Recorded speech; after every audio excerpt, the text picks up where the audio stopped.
With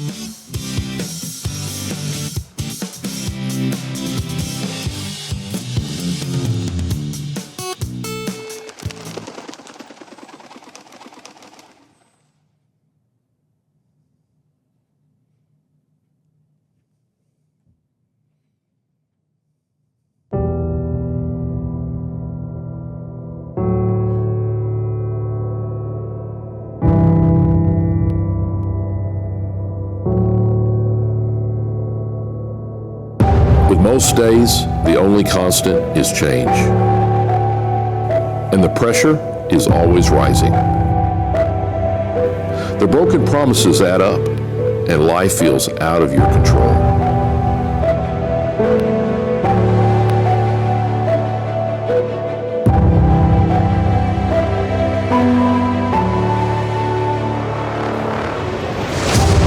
You can't help but slowly let go of hope, of dreams, of possibilities.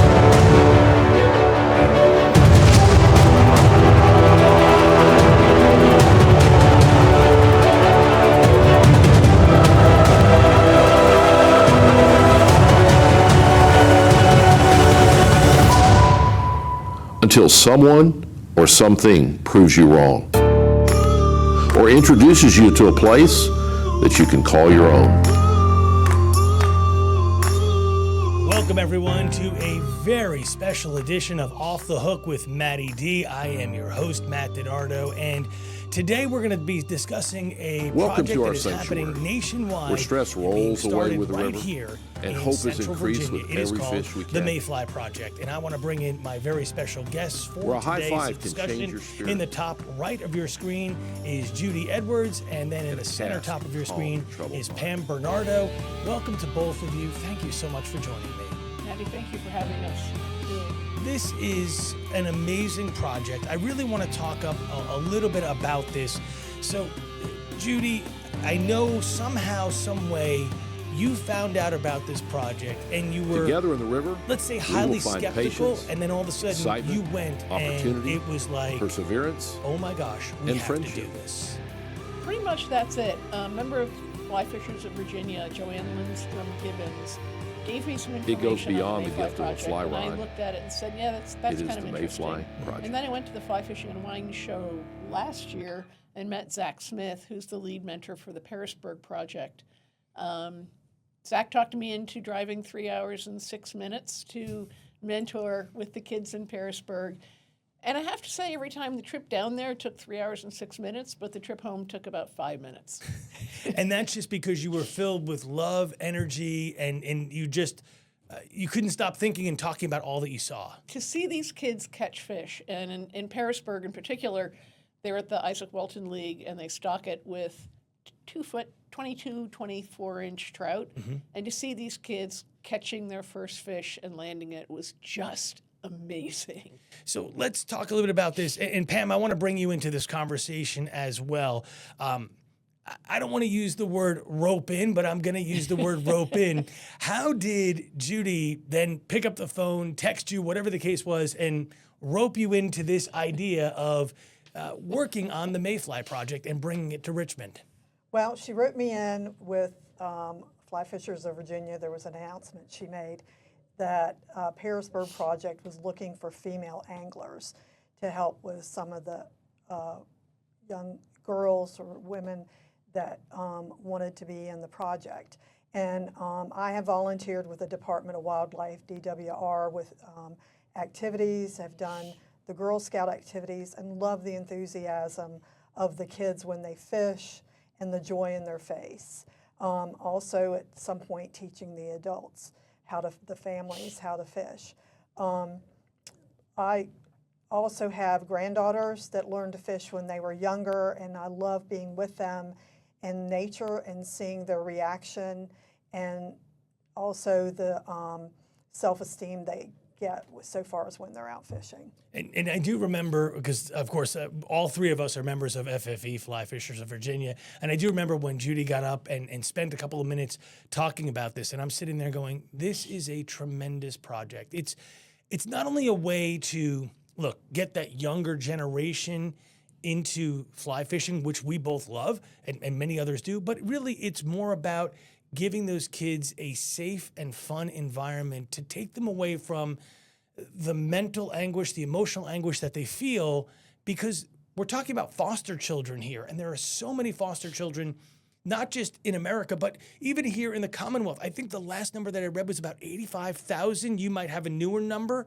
But that's Yeah. horrible. It's horrible. It's horrible. Right. I mean, and those kids, some of them, as we just saw in the opening video, jump around from home to home to home. Not all of them are that storybook type of thing where they get picked up as an early child and they're there all the way through their college years. It sometimes doesn't work that way. It often doesn't work that way. And one of the things they don't have is a connection. So part of what we try to get them in fly fishing is a connection to nature. On their last outing, we give them their own equipment. And so as they go from home to home, because sadly their lives are often very transient, they have a fly rod, they have a net, they have a backpack, they have all the things that they need so they can have one anchor in their life. I like the word anchor because we always think of an anchor as a boat, right? And it gives you stability. Right. And that's what you're giving, is the stability to that child for the rest of their life. They may not fish again until they're an adult, but they have that background. They have the background. And they remember that person, the mentor, because we're going to talk about being a mentor as well coming up later on. The love that they gave them for the couple of hours per day, whenever they went out, and it just might stick with them. And it might just, it's better than being on the street, right? I mean, that's what we're trying to do, is keep kids off the street in a bad way, right? Right. Yeah. And so many of these kids don't have any experience just being outside. And think of it, Matty, I don't know about you, but when I fly fish, I get tangled up. And untangling yourself teaches you patience, right? And you might fish a long day and catch nothing and then catch... You learn so many mental skills in fishing. Right. And then when you catch one and you land it and you get it in the net, you have that confidence of, I did it. I can tell you the story, and I'll make it brief. When COVID hit and you had to do things solo or inside your family, that's when I taught my daughter how to fly fish. And we went up to the South Anna River during the shad run. And the first day was a complete miserable failure. The second day was kind of a miserable failure. And not that the first day there was nothing. The second day, she thinks she might have felt something. The third time, it was fish on. And when she landed the fish, there was a lot of excitement. And sometimes, being a teenager, excitement comes out in some words that we shouldn't say. That's okay. You know what? But I mean, and I have the pictures and the smiles to the day, and it was the background of my phone screen for so long because she was just, and that's the same excitement. An amazing these kids. feeling. Yes. So you teach a kid something, and they get to learn it. Pam, I want to roll back. You said that you had done some work with DWR, and I know DWR does some free fishing classes for young kids, a free fishing weekend as well. So there's kind of a natural tie-in when you kind of relate that to this project there. Right. So far as when I've been out there with the free fishing days, sometimes a lot of times there's families out there, and some of the parents don't know how to fish. So when they bring in the kids, they said, I want him to fish. And I'm going, do you know how to fish? And they'll go, no. And I said, well, let's all learn together. So the simple things of putting the rod together, stringing the rod, tying the bait on. A lot of times they don't want to touch the bait. Right. And then also if there's dry flies, learning about why we use dry flies. So there's a lot of education about conservation, about why bugs, why flies. There's just a lot of learning, and even watching the parent light up when they understand what they're doing. Is it ever the case that, and I'll use the male example of the dad's too proud to ask for help because the dad should know everything, and really, we don't know everything. Yeah. And we actually at MayFly, the foster parents are also invited to come out and fish. We have rods for them. We teach them as well. Okay. Last year at Pearisburg, we had a foster dad come out with his his foster child. And I believe he's mentoring for Zach this year. Wow. We taught him how to fly fish. He was a spin fisherman. We taught him how to fly fish, and he was an amazing asset. Worked not just with his kid, but with the other kids as well. So you've mentioned Harrisburg a couple of times. It's actually Parisburg. Parisburg. I'm Down sorry, by Parisburg. Christiansburg, yeah. Okay, Parisburg. So how long has their project been running, if you know offhand? I think it's like 8 years. Okay. It was the first project in Virginia. So are you looking to them as kind of a help and a model, talking to Zach about how to start? Because right now, I mean, you have a website.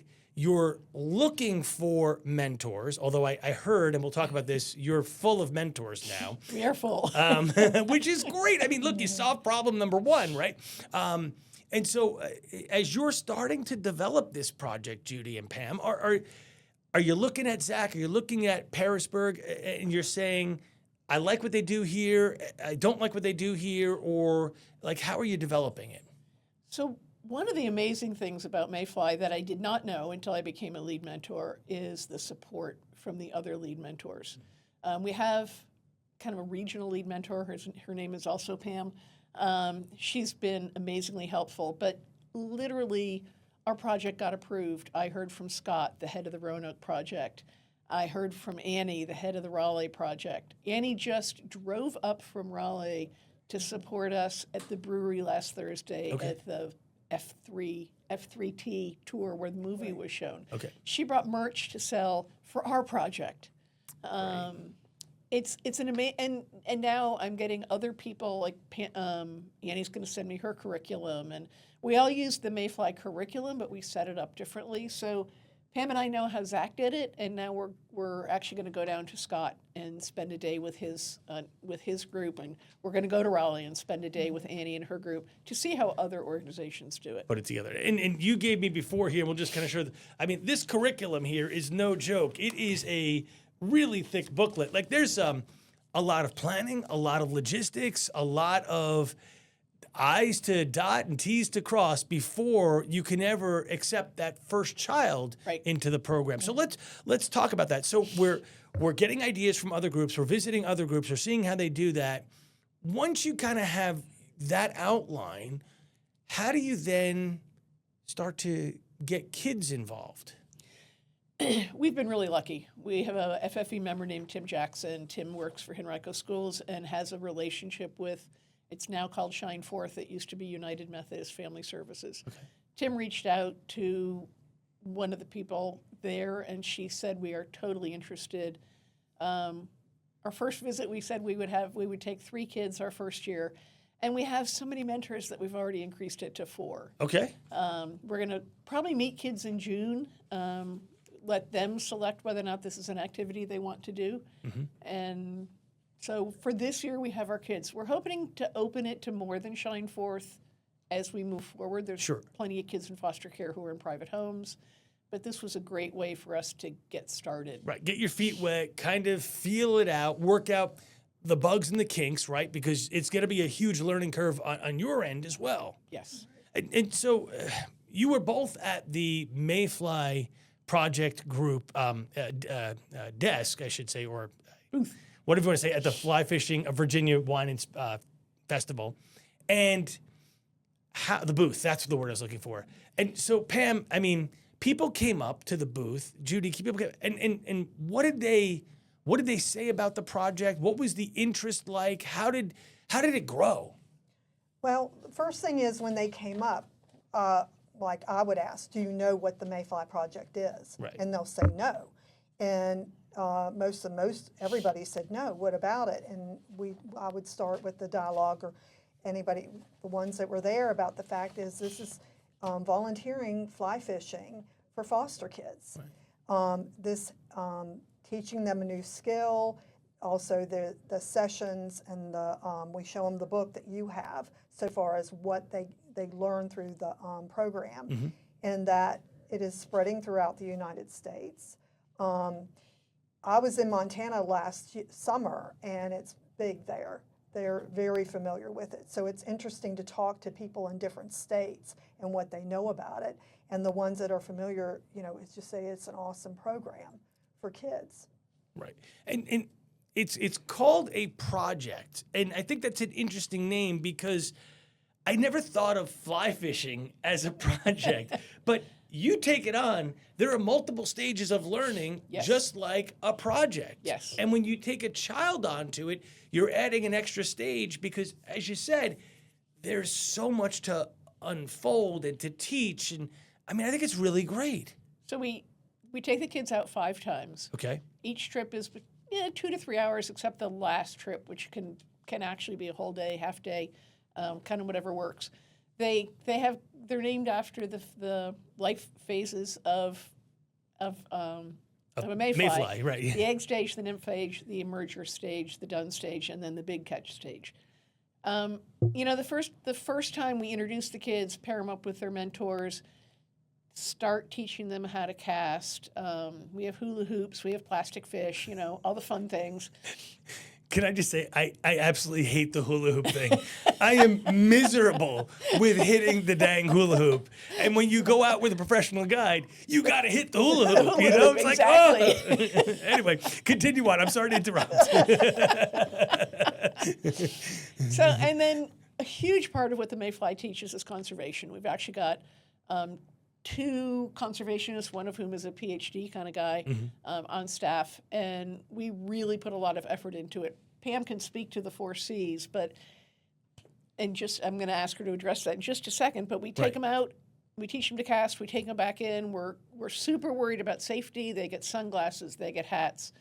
We have somebody in charge of hydration, food, and bug spray and sunscreen.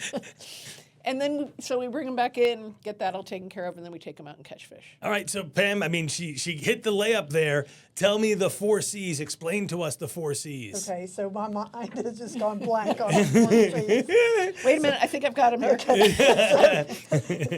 It's all good. They're right there. Okay, so here we go. So the conservation initiative, so far as catch and release, clean rivers, contamination, and tools we use. So one of the first activities, we take them to a creek or go around the pond and identify, like pull up rocks. What do you see under this rock?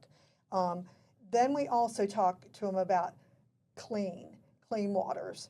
So far as how do you keep the waters clean, and in the process, we end up cleaning around the area. Right. Of course, kids love the mud. They love digging in the mud, and we have to kind of monitor how much mud is being picked up. Yeah. How much is getting traced back into the car? Right. Right. And the foster parents have a few so far as with that. But also what we can do to prevent contamination. Right. And a focus is the fact about cleaning our shoes, what we take into the water, what tools that we're using so far as being aware of what we're taking invasive into the water, but also leaving it the way we found it. So it's really important, but also monitoring for safety issues. But they love snakes, but also we need to be aware this is their home that we're around. Right. And what snakes are we touching? Yeah, let's be very careful there for sure, right? So when you're teaching, and I think conservation is huge, right? Because we talk about protecting our waters. As fly anglers, there is nothing better than the pristine river. And unfortunately, too many times in the news, we're hearing about it right now up in the Potomac, a major sewage spill. We heard about it last year in the James River. There was a sewage spill. Those things can adversely affect the ecology of the river, the ecosystem of the river, the fish that we are going for, and even touching the water with that kind of nastiness in it can get us violently ill. So, yeah, conservation's a huge thing just on the cleanliness of the river part. I totally agree with that. I think I have this statistic right. I got it from MayFly, and I think it's correct. Only 47% of the rivers in America are healthy enough to support fish. Wow. Wow. That is Stunning. astounding. Right, because you think, if you look at Virginia alone, right? I mean, just go with the big rivers.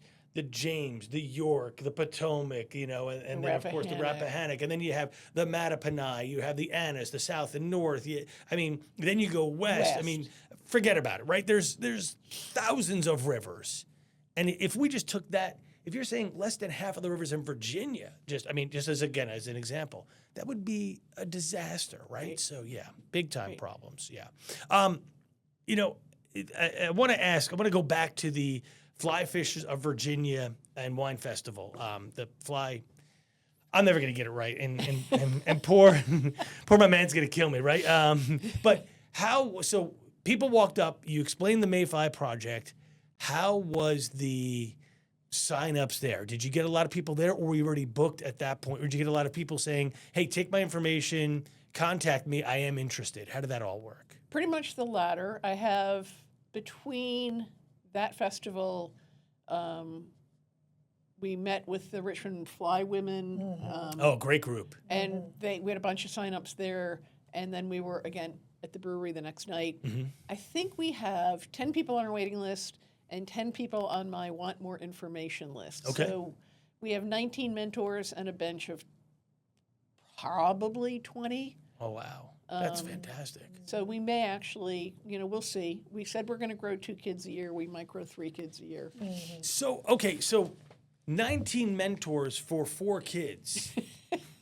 It sounds like an overpowering amount of mentors to kid ratio. It is. We won't have all 19 on each one. That's what I was going to say. Okay, so let's talk about what is. So we talked about the groups of the MayFly Project, the stages. So what is an outing? How long does it consist of? And I'll bring that graphic back up here so we can see it. So the egg stage is the introduction stage, but how long are we sitting there and we're learning about that first stage? Is it an hour, 5 hours? So the actual outing is about 2 to 3 hours. Okay. We try to do as little sitting as possible because, these are kids. They want to do stuff. Right. So Pam is one of my 2. I have 2 conservation mentors, and we try to work all the conservation into things they're doing rather than this is what conservation is, right? Because that right away, Boom, over the they're head, gone, and we're snoring. I get it. Right, Sure, yeah, right. exactly. So you like I said, get kids involved, get them moving. Get them involved. Right. So week 1, really, if they can cast and catch a fish, we're going to net it, we're going to unhook it, we're going to let it go and let them do it again. Week 2, we've got the plastic fish, and we actually teach them how to set the hook and then how to handle the line.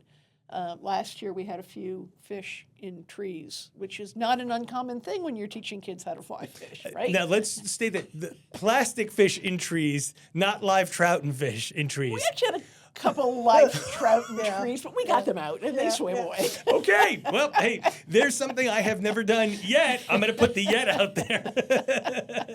There was a lot of enthusiasm when they caught those fish. Yeah. Talk about setting a hook. It's on! Okay. One of the groups that is super supportive of MayFly is Regal Vice. Oh, yep. So these kids learn to tie flies. MayFly has, little prepackaged packages of here's your nymph, gurgler, and woolly booger. And we teach the kids to tie, and they actually fish with flies that they tied, which, for those of us who tie, that's like the ultimate high. I mean, that is it, right? That's what it's about. It's like, how do we... one of the things we love to do is to tie that fly, to be able to put that fish on with that fly, whether it's, the very small brook trout that was delicately put out there or some ugly salmon steelhead fly that is like, what is this glob? And it's, game on, So, yeah, no, for sure. So talk about, so you mentioned Regal Vice. I'm sure there are other business partners.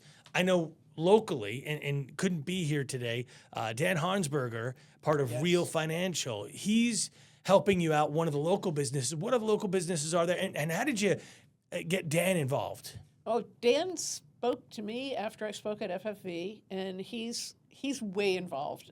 He is my financial guy. And my financial guy for MayFly. Right, I got you. He does all of our fundraising. He directs all of our fundraising. He keeps track of our monies and tells me if it's okay that I just bought merchandise to sell at the next show. Sometimes past after I've done it. That's actually good leadership. you do things, ask for forgiveness later. I got it. Exactly, Right, exactly. Exactly. And then we've had, the local Orvis store, huge supporter. They let me speak before Tom Rosenbauer spoke before the Fly Fishing and Wine Festival. Right. That actually garnered a lot of interest and got a lot of people at our booth. Gotcha. REI Dan has actually spoken to REI. They have their employees vote on a give back recipient, and we're going to approach. They're open to us approaching them Gotcha. about Good. being a potential give back. We're hoping to do some stuff with Green Top, Bass Pro, and Cabela, huge supporters at the national level. Right. Give us a fair amount of money. We just talked to Dominion Energy. We're hoping to get a grant. We're applying for a grant from them in the fall. Again, we have to raise a lot of money. It's Sure. $780 a kid. And Per that's outing or total time? Total. Okay, so And then on top of that, we have, the mentors get T-shirts and hats because they should get something for all the time they put into this. sure. We feed the kids while they're with us, either snacks or lunches. We actually have a mentor who's working on getting food donations from local stores. He was in the food business when he was working. So you're using some of the mentors' contacts to help to also grow Yes. the project, which is a smart way to do it. 'Cause that's really important. So you bring up a point here, right? So we have foster children who are working with mentors that you're selecting, but it's not as easy, I'm sure, as saying, "Hey, Judy, I want to be a mentor," because you don't know anything about Matty D. I could be a bad person. I mean, there's got to be some vetting of these mentors. There I'm is. Sure. Yeah. So first you have to fill out an application. Right. Then you are vetted. You are interviewed by one of the staff at MayFly. Now, let's put this in perspective.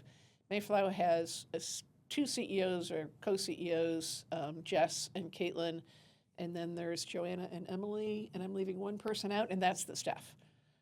This is not a top-heavy organization. Right. Okay. When we order gear, as a little sidebar, you'll have to redirect me. It's When fine. we order gear, they go out to their garage and pull it out of their garage and ship it to us. So literally, it's a small a very organ- grassroots It's a organization. very and Yeah. that's their goal, is Yep. to keep it that way. Where were we going with this? We were talking about vetting. So you have the So yeah, and then they have to go through a background check. right. So if you pass the interview, a complete background check. If you pass the background check, then we ask you to watch 4 trauma care videos, so you understand what the kid's life has been like and what sort of triggers and issues they may come with. Anything else? One other thing. Well, there's safety guidelines Right. that we follow so far as working with the kids and making sure they're safe. A big one was their sunglasses, keeping their sunglasses on to protect their eyes. Right. I mean, not only because of the sun, but physically protect. I mean, you have a hook, which, Right. as we all have had, it sticks in whether you want it to or not, whether it's the head, the hand, the finger, the hat, the clothing. Yeah. Right. Because you are whipping a line with a hook on it. So, We yeah. do debar ball hooks. Yeah. And so, okay, so you have 5 days based on where, the overall project, going out for about 2 to 3 hours a day. And then, but where are you going? I mean, is it the same place time and time again, or are you exposing the children to new places, different places? We're going for different. It varies from project to project. Okay. But we are, Simone, who I think you've had on, Yep. has been helping us a lot with finding locations. And the mentors, or at least the steering committee, possibly some of the mentors, are going to join Pam and I. And we're going to go hit some fishing spots and make sure that, we like what it has to offer. So Forest Hill Park, Dory Park, the North Anna River. Places that are easily accessible for these Easily- children. right. And also, let's put it one way or another. I mean, we know they have fish, so there should be a positive outcome at the end of the day. Right, and a lot of them have brim, which we know are pretty easy to catch. It's not like trying to catch a brown trout. But it's great because the bend in the rod, the action, and It's the same. Yeah, it's awesome for sure. Yeah. And yeah, Simone, I'm sure, has probably scouted things out. So you then have to go scout out all these places again. Make sure this is what we're looking for. Can it handle the groups of people that we're bringing, right? 4 foster children plus the mentors. I don't want to get back to the mentors in a second too. And then, is it, as you said, Pam, is it safe? Right. Right. right? And then sometimes we need access to a table, not just being on the water, because there are situations where one of the kids may not want to fish right then, and they want to tie flies. So being accommodating if it's needed, so far as having space. And so the child can kind of decide, hey, I want to, as you said, maybe tie right now, then go fish, or fish, then tie. Or, I mean, I'm sure, in a 2-3 hour time, there may be other needs as well. A snack break, a lunch, bathroom break. So you got to make sure there's, all of that around to make it easily accessible as well. And we do have a keep 3 rule, so there's always 2 adults with each kid. And that was going to be my question when we get back to the mentors. So you have a huge surplus of mentors, 19, and so you're looking at a 2-to-1 kind of combination, 2 mentors per child. Yeah. So, and the way we're going to do that, I think, this was a suggestion from the Raleigh chapter, is assign 1 mentor.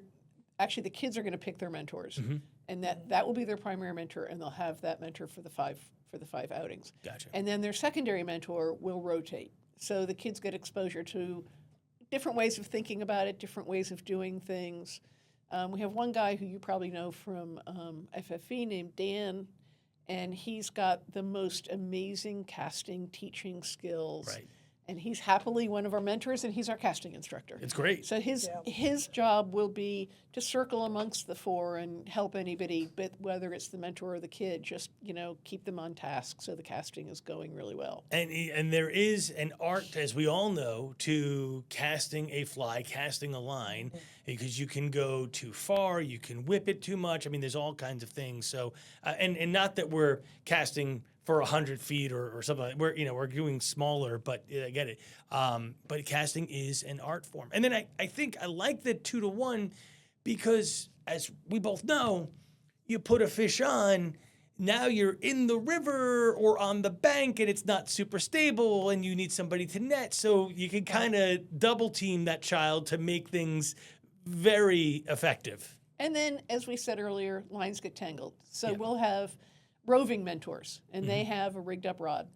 So if somebody's badly tangled and it's not worth teaching patients to untangle it because we're actually going to cut the leader off, we just hand the kid and their mentor a rod and let them keep fishing. And the roving mentors have nets again, so the mentor can keep the kid handling the line, right, learning how to land a fish. Somebody else can jump in and net it. And this project, so starting this year, you're thinking, I mean, it's amazing you're thinking already of 27 and 28 in terms of growth. I mean, so that just shows both of yours involvement. Who else is on your leadership team? And then, because you said like the overall organization is a very small, or are you keeping yours relatively small as well? Yep, we have I think it's a 5-person steering committee. Me and Pam, Dan Hansberger, Tim Jackson, and do you know Boyd Waters? Name rings a bell. He ties those really cool deer head Santas and whatever. Yep. So Boyd is a professional guide on the North and South Anna, and we would like to take the kids to the North Anna, so that's super helpful. He's also real involved in scouting, so he's kind of got the whole working with kids. Piece. Yeah. He's just an awesome guy. So that's our steering committee. We get together about once a month. It's actually tomorrow night. And kind of see where we're going next. And so when is, because you said there's a lot of planning, right? When is your first, if you had that crystal ball, and maybe you already have it on a calendar, when is that first outing planned to be? Like, hey, we're kicking it off on such and such date. I don't want to call anybody out, but I'm expecting an email by early this week, so my response is going out tomorrow. We're supposed to be hearing from Shine Forth. We gave them 7 dates. We asked them to pick 5. Gotcha. I'm waiting to hear from them, and I'd like to hear from them this week. I expect our first outing will be either Saturday or Sunday, the weekend before school starts, so the 22nd or 23rd of August. Oh, okay. So there is you're still getting everything all together, obviously, right? Yeah. Okay. And then you said 5, and are you going to try and do it weekly, bi-weekly? It looks like it's going to work out pretty much every other week. Okay. That seems to work out from what the other projects have told me. That works out best for the kids and for the mentors. You're done in 10 weeks. We're not asking for a huge commitment. Right. And the kids can do other stuff on other weekends, as can the adults. So good kind of easy spacing out. And then, like you said, I mean, 10 weeks, I mean, if you start in mid-August or toward the end of August, you're done by mid-October. So you have a nice range of, hey, it might be hot in the beginning, but it's really going to get comfortable as we're going through. Correct. Yeah, which really works out well. All right, so how can people listening, watching, get involved with the MayFly Project here in Richmond, Judy? Is it best to reach out to you? Is it best to go to the local website? They can go to the national website or the local website and make a donation. We are a 501c3, so it is completely tax deductible. You can actually sponsor a kid if you have those finances and are so inclined. We are hoping to find a local brewery. We're going to be hitting a few of them up for us to hold a raffle this fall. And we're looking for items to raffle, and they don't have to be fishing items, because if we're at a brewery, there's going to be non-anglers there. Right. So if you're a business or an individual that has a bed and breakfast, or you do massages, or a restaurant, dinner for two, things that you could donate, that we could raffle to raise money for 2027. That would be awesome. If you actually want to get involved in working with us, you're welcome to put my email address up, because at this point it's everywhere. We get a mentor application right here on the Richmond page. Yep. We have the support by donating right there as well. Look, I know that person right there, right? So there's some of the MayFly Project people who are helping out. There's our mentors. There's Pam, Dan, as you mentioned. So easy to contact us. Easy to get in touch. We have a Facebook page, and I have somebody much younger than I am who's taking over our social media, because that's really not my thing. So we will also be on Instagram soon. Okay, so you are using social media to help to get the message out, to make this easy for people to find as well. Yes, right. And we do fundraisers through the Facebook. And if this whole raffle thing comes together, you'll be able to buy your raffle tickets on social media as well. Okay, and then you mentioned you're working with some breweries. Are you trying to do some MayFly Project nights, like where the community can come in? Yeah, okay. Yes. Buy shirts, donate, Buy whatever. shirts, donate. We're hoping one of our great advocates is the Mossy Creek Fly Guys. And we're kind of hoping to meet at a brewery with them and kind of build support that way. And again, get the community involved. This is new. People don't know about it, but as soon as they find out about it, they're just on board. And Pam, I mean, I'm going to open the floor to you. I mean, I'll let you kind of chat about, getting others involved in the community. Maybe they're just hearing about it for the first time. From the heartstrings, what do you say to get somebody involved? Well, there's 437,000 kids in foster care. Right. The light that they emit when we worked with them last year is the fact that, what they were able to do. And some of these kids have struggles. They have trouble in school, they have trouble, they're in foster care. But when they're able to stand there and cast and pull up a fish, and I did it, and they come back the next week, I want to put my rod together. So they put their rod together, and they're working on their casting.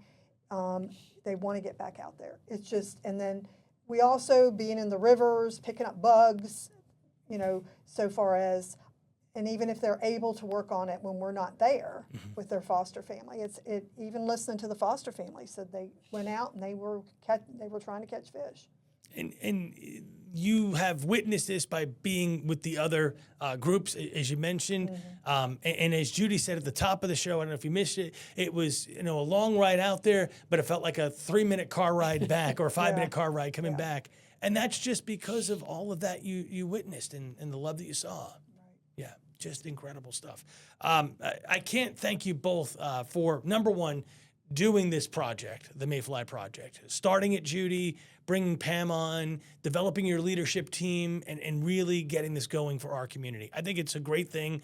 I have messaged you and said, whatever I could do to help, and you're like, I don't need mentors right now, Matty, but can we get on Off the Hook? You can come, open invitation, you can come back and talk about this anytime. And I even think, and again, I don't know if we need special requirements to do this, but I'd have no problem coming out there and we can do a session live. We'll record it there live with all kinds of video, and I'll have an editor put it back together, and that could be a series. This is what the MayFly Project looks like. You'll have to pass your background check. I've been a coach before. I'm sure I will get that done without a problem. So. No, that would be awesome. Yeah. That would be totally awesome. Anyone on the property with us has to have a background Sure. check. And That's the kind of one thing we have to lay out there. No problem. I have it for Chesterfield County. I'm sure I could get it for just about anything you need. So I'm not really that bad of a person. I know you that well. But I think that would be really cool. And maybe, for next year at the Virginia Fly Fishing and Wine Festival, look, Bo, I got it right for the first time. You made him very happy. Exactly, right? I mean, he's probably watching this going, Matty D, really? I mean, I've been on your show. But I maybe now you have some actual video as to what the project holds. That and would what- be so cool to have to play that next year at the festival. So we'll But make yeah. sure that happens. But truly, again, can't thank you enough.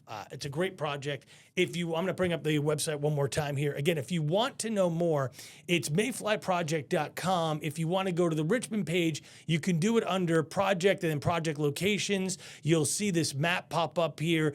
You'll be able to zoom in, or if you kind of just scroll over, you'll see it'll say Richmond, Virginia. If I can get this to work, there's Roanoke. Let's try again. There's Richmond. You click on that, go to the page, and there's some information about our local leaders, our mentors. And right now, again, this number's up, right? Children to be mentored in 26 is going to be 4. Already increased it to 4. See, that's great. And you're already planning for next year. So you can apply to be a mentor. Of course, donate to help the project. As you said, $780 per child. Per child. Yeah. Yep. So times 4, we can do the math. We need roughly about $3,000, $3,100 or a little bit more. Yeah, got it. Easy. We'll make that happen. Thank you. Yeah, not a problem.